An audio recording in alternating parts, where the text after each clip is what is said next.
I never imagined I would find myself standing at the edge of a ballroom that wasn't mine, watching the woman I once promised forever to smile in another man's arms. The chandeliers above sparkled like 1,000 stars. But for me, the light felt harsh, exposing every flaw, every failure, every wound I thought I had buried.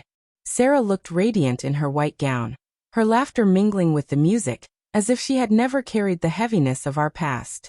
I told myself I wasn't here to hurt, only to show support, for appearances, for closure, maybe even for the fragile part of me that still clung to the idea of respect between us.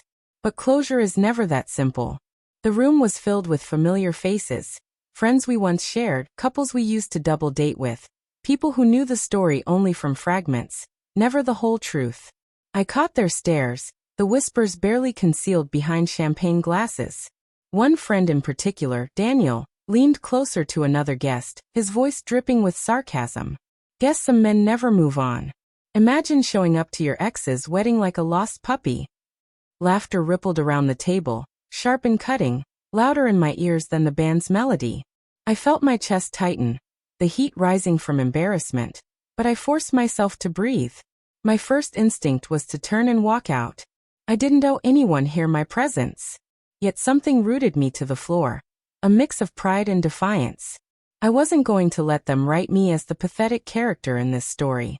Still, the mockery didn't stop.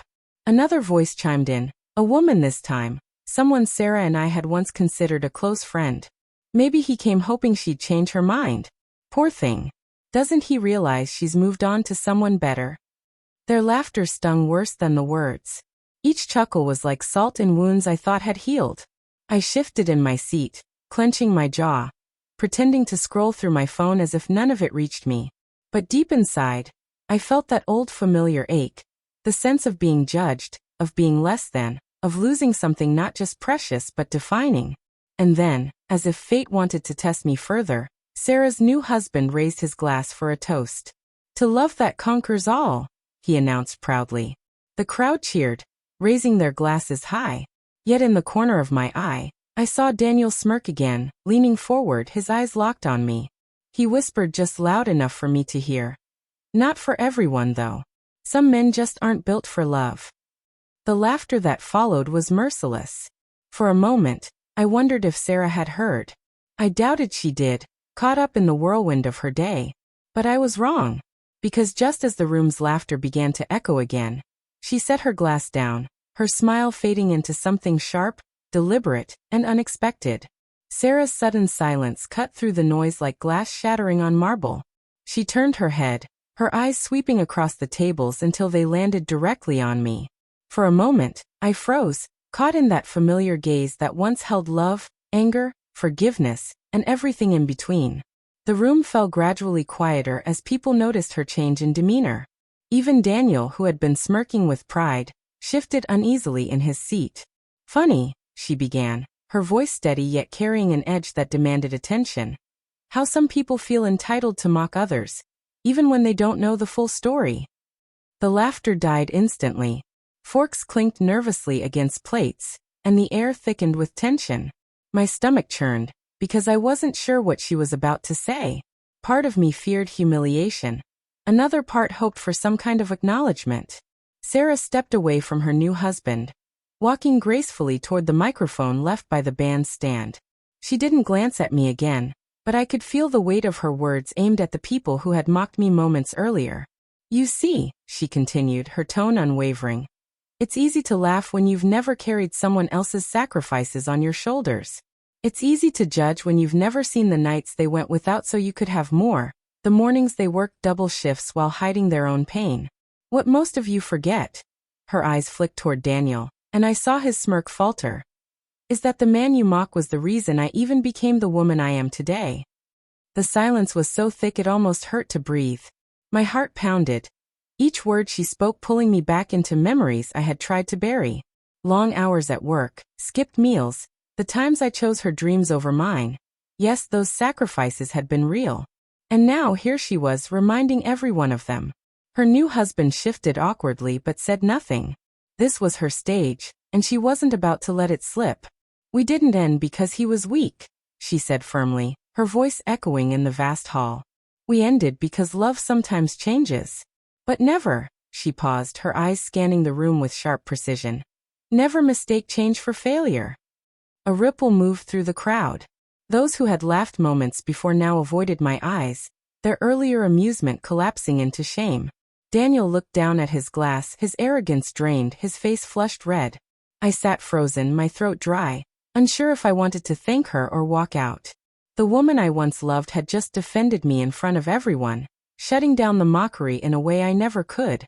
And yet, a part of me ached, because her words, though powerful, also highlighted the undeniable truth. She had moved on, but she still carried fragments of me, fragments I wasn't sure I wanted back. The applause that followed was hesitant at first, just a few claps scattered across the room. But soon it grew louder, rising like an unexpected storm. People weren't just applauding Sarah, they were applauding the weight of truth in her words. I sat there, stunned, my palms pressed against the table, trying to ground myself as the sound washed over me. Sarah returned to Daniel's side, slipping her hand into his, but the atmosphere had shifted entirely. The same friends who had mocked me minutes ago now looked uncomfortable in their seats, some fiddling with their napkins, others pretending to be fascinated by the floral arrangements. The taste of humiliation I had carried all evening suddenly dulled, replaced by something else, vindication, maybe even closure. Daniel leaned toward Sarah, whispering something I couldn't hear. She gave a polite smile, but her body language said everything. Her speech hadn't been rehearsed, it hadn't been for show, it had been raw, genuine, and maybe even a little rebellious. For the first time that evening, I realized something. She hadn't forgotten what we had been through, no matter how far she had moved on. I excused myself from the table, needing air. Outside, the night was cool, the sky littered with stars that seemed indifferent to the chaos inside. I leaned against a stone pillar, inhaling deeply, when footsteps approached. It was Sarah. "You okay?" she asked softly, her voice stripped of the formality she had carried in front of the guests. I nodded, though the lump in my throat made it hard to speak. "Why did you do that?" She hesitated, her eyes reflecting both warmth and regret. "Because you didn't deserve what they said. Whatever happened between us, it doesn't erase what you did for me, for us. You were part of my story, and I won't let anyone rewrite that with cheap jokes." Her honesty hit harder than I expected. For years I had blamed myself, questioned my worth, and tonight I'd walked into this reception bracing for more of the same. But her words had given me something I hadn't realized I was still searching for: dignity. I managed a small smile. "Thank you, Sarah. That means more than you know." She touched my arm lightly, then pulled back as if remembering the new boundaries of her life. "I'm glad you came," she said, before turning back toward the glowing reception hall. I stayed outside for a while longer, watching her disappear into the crowd. I knew then that I was finally free. The bitterness, the regret, the sense of being less, it all loosened its grip. I wasn't the punchline they had tried to make me. I was the man who had loved, who had sacrificed, and who had been acknowledged in front of everyone, even by the woman who no longer shared my name. When I left that night, it wasn't in shame. It was with my head high, carrying the quiet victory of a man who had been mocked but ultimately vindicated. Not by revenge, not by anger, but by the truth spoken at a wedding reception that was never meant to give me closure, but somehow did.